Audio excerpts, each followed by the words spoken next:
what you see China specifically doing, not just in Africa, but throughout the third world, is something formerly known as the Belt and Road Initiative. Yes. Right, the BRI. And it's their chance to fund, bankroll infrastructure and development projects around the third world. Now, there's two benefits to that. One, they become the economic beneficiary of whatever trade comes as a result of those new roads or the new ports or the new electric infrastructure, whatever else. Plus, they're employing Chinese to build those things overseas.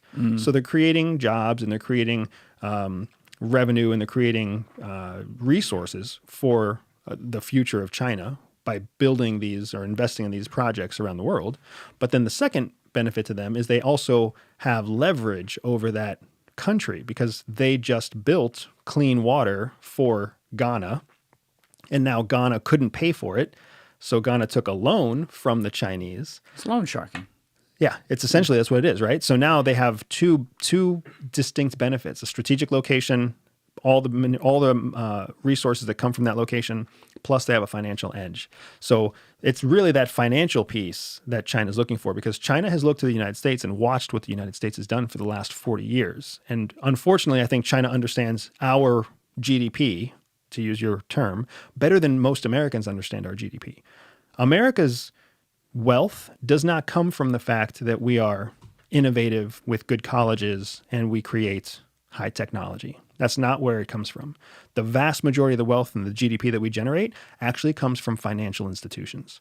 It comes from the fact that we are the center of financial investment information, financial products, financial transactions all over the world. And we take a piece of everything. So what China really wants to do is find a way to expand their financial footprint. How do they have more people taking more loans in yuan? How do they have more people taking more loans in Chinese currency? How do they have more stocks, more shares, more publicly traded companies that can actually generate financial transactions without having to produce an actual physical product?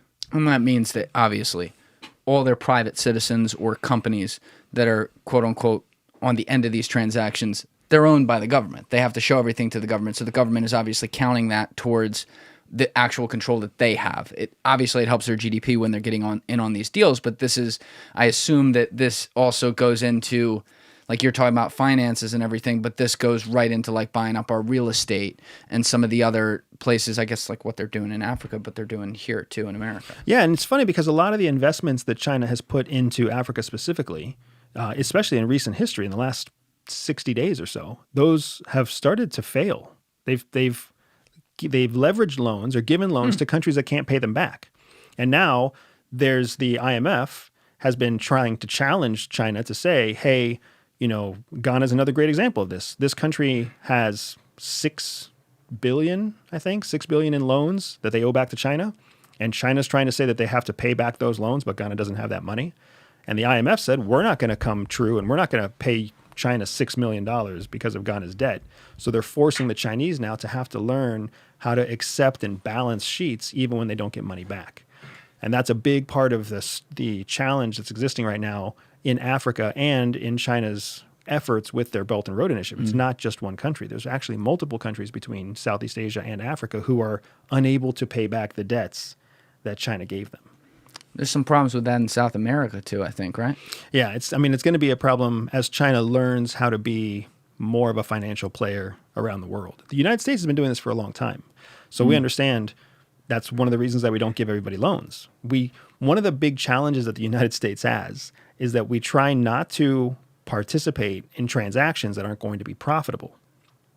And because of that, we have lost influence over the last 30 years. Countries that used to want to do business with the United States still want to do business with the United States, but the United States says, no, you're not reliable, your countries are unstable, you're not democracies.